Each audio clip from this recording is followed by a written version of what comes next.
В Амге начинается строительство еще одного пятиэтажного дома по программе переселения граждан из аварийного жилищного фонда. На днях в Амге прошла торжественная церемония начала строительства еще одного пятиэтажного дома.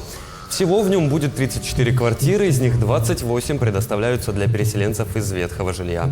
Общая площадь объекта составляет 2428 квадратных метров. Ввод объекта ожидается в конце 2024 года.